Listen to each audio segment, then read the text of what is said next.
د هرې سیمې دودونه او کلتور له بل سره توپیر لري. دا دودونه او رواجونه هغه څه دي چې د دوو بیلو ټولنو د توپیر یو معیار هم ګڼل کیږي. پکتیا هم د اختر په ورځو کې له نورو سیمو څخه بیل او بدل رواجونه لري چې د دې ولایت اوسیدونکي یې په مینه پالي. دوی وایي لا هم په ځینو سیمو کې خلکو ته د اختر دغه دودونه په زړه پورې دي او لا په ډیرو ځایونو کې په ښه درز سره لمانځل کیږي. د پکتیا اوسیدونکي وایي په سیمه کې داسې میلې لري چې له نورو سره توپیر کوي. کله چې د اختر اعلان کیږي د اختر په سبا باندې له لمانځه څخه وروسته ټول مسلمانان غسل کوي، جامې تبدیلوي او د سهارني چې له ذکرو څخه وروسته ټول کلیوال که جومات کې راټولېږي او هغلته چارج کوي د چې له ذکرو څخه وروسته عیدګاه یا جامع جوماتونو ته ځي او هلته په جومات کې یا په عیدګاه کې د اختر لمونځ ادا کوي. که څه هم اختریز دودونه خو په ټوله منطقه کې یو ډول سره خو بیا هم زموږ ظلمت سي او پراخ نفوس لري. که موږ دې ته وګورو د اکثره منطقو کې هم دغه یو رواج ده، همدغه یو دود ده چې کله د اختر سهار سي ټول خلک راجګېږي، خپل لباسونه لومړی بدلوي.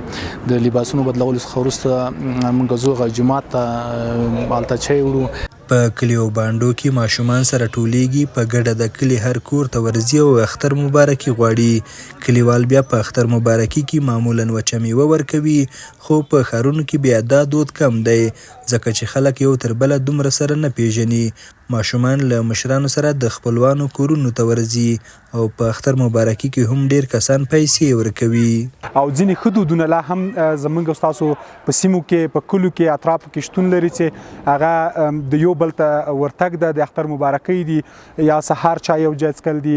په ځینو سیمو کې اختر 2 ورځې 3 ورځې دوام کوي چې نن په یو کور اختر وي سبا په بل کور، او د دې سره زموږ د خلکو مینه یووالی او اتفاق هم ډیریږي او دغه ښه دودونه دي. او اختر ته مې پلار الحمدلله هر څه یې راته اخیستي دي او چپړه کې بوټونه نکروزې ګوتې سور کوو او نور هم داسې نور شیان هم راته اخلي. د پکتیا ځوانان وایي د اختر په ورځو کې ځینې نور ځوانان او مشران د نیزه بازي لوبه ترسره کوي او همدارنګه ماشومانو د چارمغزو او هګیو جنګولو لوبې کوي، خو اوس دغه لوبې بیا راژوندۍ شوي او ډېرې شوي دي.